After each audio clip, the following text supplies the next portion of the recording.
This is a Zelda-like game from an indie developer. Zelda-like in the old school sense of a top-down world with sprite-based characters running through different dungeons. The major difference is this one has time limitations built into the actual design of the overall world. So there's a time limit based on these robots that you interact with. All the NPCs in the world are robots who are going to die someday, and you can decide whether to let them die or not. It feels at first glance like that's going to be a very stressful mechanic. I can probably think of a few different games that feel less pleasant to play as a result of any sort of time limit in the world. Like I didn't prefer Majora's Mask for that reason, or Dead Rising also had a similar concept. It can be difficult to deal with that sense of like impending doom at all times, but I liked how having this limitation resulted in me wanting to enjoy only what I have time for, rather than budgeting my time so that I can get 100% of the content in a game. I didn't want to have a sense that I wanted to get every single thing that I came across.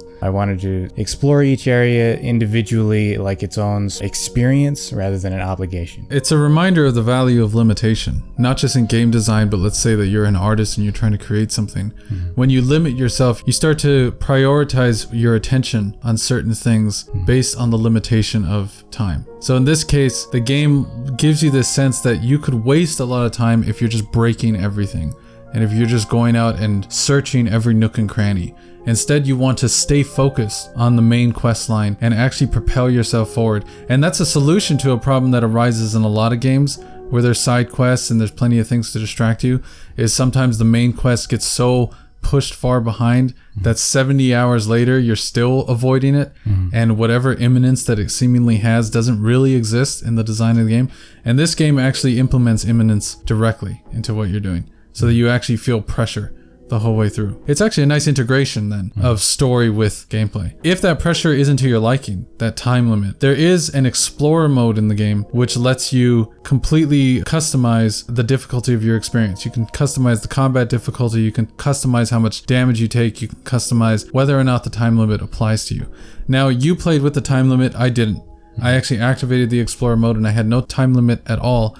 And what I discovered in doing that is you actually become quite overpowered if all of the NPCs stay alive, and if you're not picking and choosing who you get to have access to, because then you can just upgrade everything, right? Because each NPC is offering different upgrades for different types of abilities that you have access to, and when you can upgrade everything, you just become overpowered. It's actually nice that it forces you to make a choice about who you want to be and what you want to care about. It felt like I was having sort of my own little unique experience that I wouldn't be able to replicate during any other playthrough, because I was making decisions about what I could afford to lose and what I definitely wanted to keep so that I could gain certain upgrades that I thought were valuable to me. I felt like I also, as a result of using aspects of the Explorer mode that you can toggle, I still also felt overpowered, but I felt overpowered in a way that still involved sacrifices and personal choice. I was glad that I experienced that, because it did feel like the game was more story-oriented than it would have otherwise been.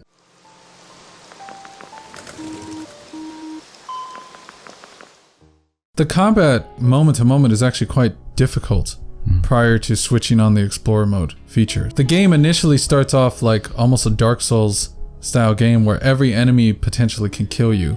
And so the early going is you're figuring out the timing of how to defend yourself against different attacks. And if you don't figure out that timing perfectly, then you'll die fairly quickly. What I found, and I recommended this to you when we first started the game, is in Explorer mode, they let you ease the difficulty of that combat to make it less like Dark Souls and more like a Zelda game. In the sense that in Zelda, the enemies are just small roadblocks along the road that you're traveling. They're not actually big walls that you have to clamber over. In making it more like that, the combat to me felt like it actually elevated. I really enjoyed the rhythm of the combat. There's this weird kind of like timing that you can do with your attacks, where they seem to combo more efficiently if you time the pressing of the attacks in a kind of rhythm. Whereas if you don't time it in that rhythm, they stop the combo a little prematurely.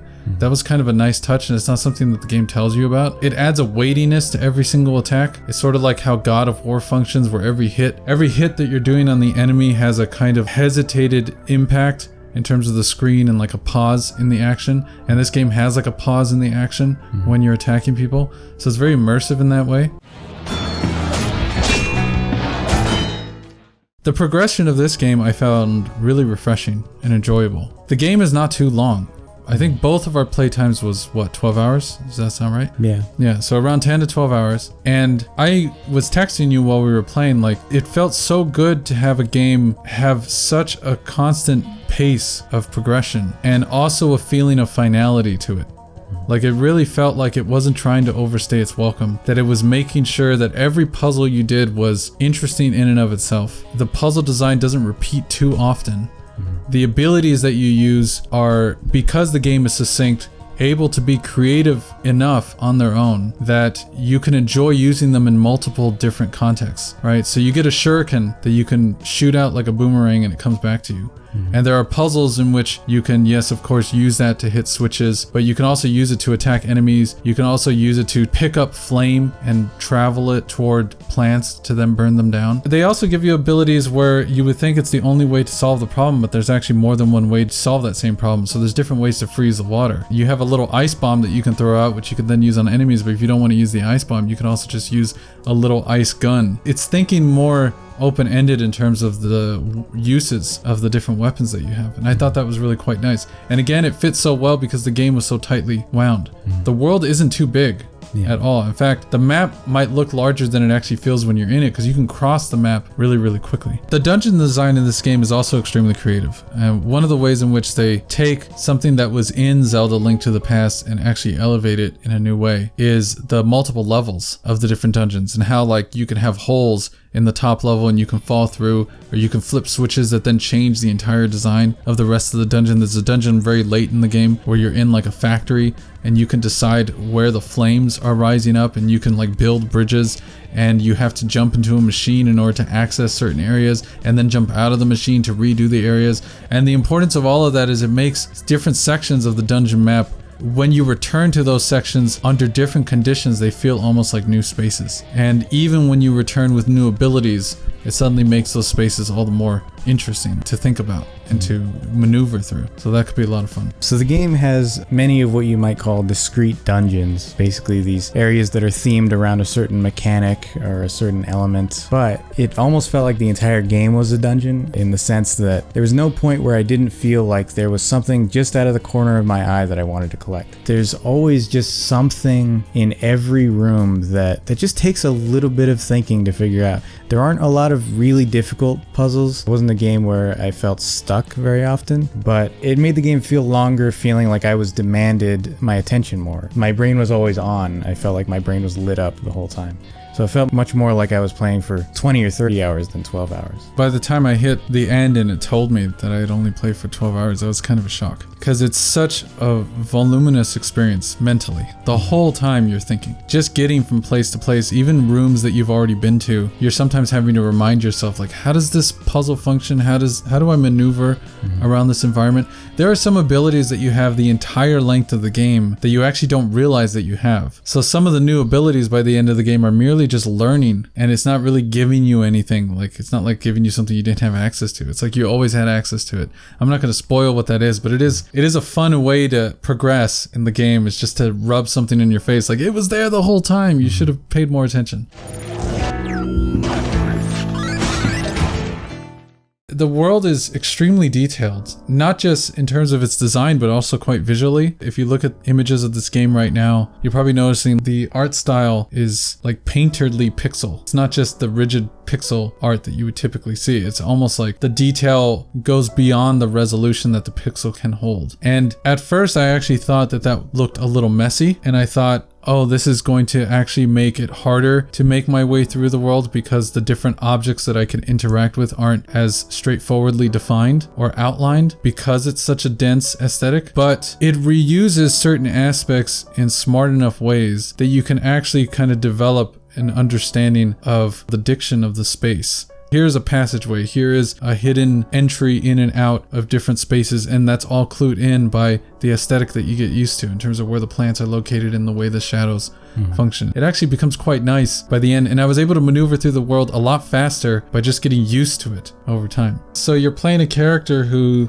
is living in a world after humans, and so every NPC, every interaction you have is with another artificial intelligence. But built into the structure of their bodily systems is a kind of limitation which is implemented in the game design in terms of time constraints on the player, but it reflects the time constraints being put on all of these AI NPCs. And so there's an impending doom happening. I think what I remember most about the story of Unsighted is not so much the larger story beats, which I won't spoil, but just the stuff that it omits, the stuff that it doesn't do. Like it's really a story about robots that does not question the humanity of the robots. It's not a game about figuring out what the difference is between human and inhuman life. It's about real characters who happen to be robots, but they're so relatable, and they're so essentially they so essentially have soul and have love and have real depth to them that it's sort of just about, it's science fiction in the best sense. It's just like it's speculating about like what would a slightly different life form have to go through in a slightly different world. It's not about the lack of humans. It's about the presence of something else.